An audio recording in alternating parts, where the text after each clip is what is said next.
Hello and welcome to Media Rumble. I'm Chris, and this is the Star Wars Senate.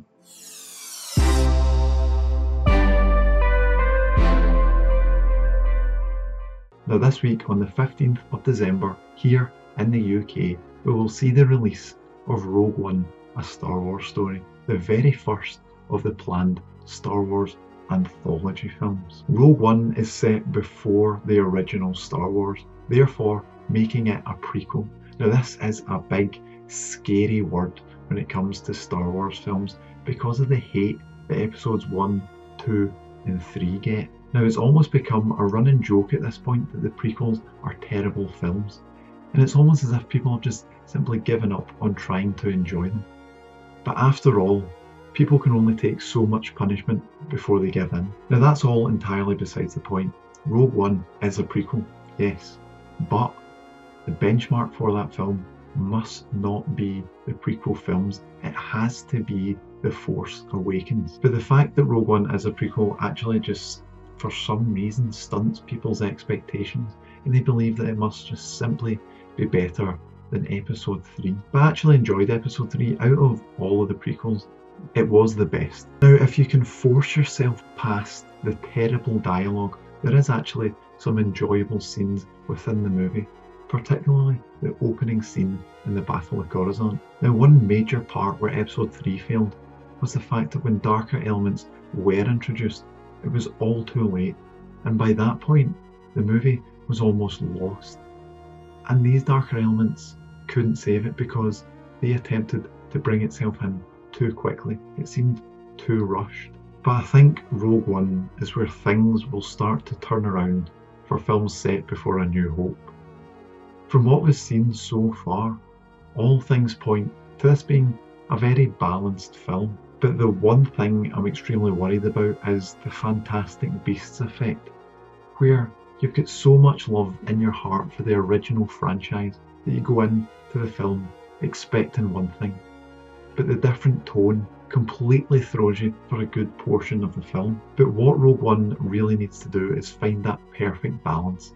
It needs to put the war in Star Wars and not simply just be a generic war film. Although the fact that they've tried to push the film as being a war movie has got me really excited to see what sort of things Gareth Edwards can do with the film. Now, this is actually starting to get rid of some of the nerves that I had about this movie possibly being a cash grab for toy marketing. And it's inevitable that they will try and sell toys, but they need to sell them in ways that are meaningful. It needs to be a good character or a cool ship, not just a weird fish monster that does strange slapstick comedy. For me, Rogue One has to be a good story to begin with, and it really needs to capture the feeling of Star Wars. And the fact that it's a standalone movie can only be a good thing for the film. It has nothing to concentrate on building towards, and the thing that it's actually building towards is A New Hope. And I really hope that it doesn't fall too much into the trap of showing too much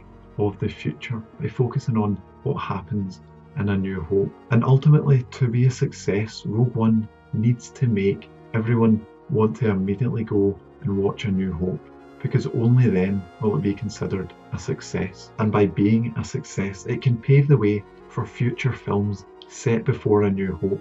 And for me personally, the prequel era is somewhere which needs to be explored. The sheer amount of genres which can come out of this era is incredible. If you discount the attempt at a political movie would have been incredible if it was billed as a political movie and not as a Star Wars movie. And this is what I think these standalone movies could do. Having the capability to tell different stories is something which has been needed within the Star Wars universe. You have this enormous universe, but within the episodes it always comes back to this one family. And I've heard a lot about expanding the universe, and these standalone movies really need to do that. You can't focus too much on characters which have come before. You can focus on concepts which have come before, but stories really need to be new and original. And by showing us something that we've only seen in a text scroll and really expanding upon the lore of the universe, Rogue One has the capability to really redeem the prequels, but not the films, the era. The films have had their time. Now it's time for a different kind of Star Wars film. So what is your opinion on the prequel era, or the possibility of standalone films being set before A New Hope?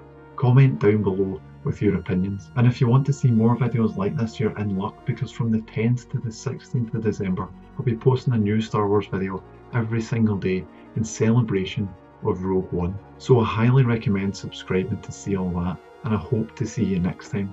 As always, thanks for watching the Star Wars Senate. May the Force be with you.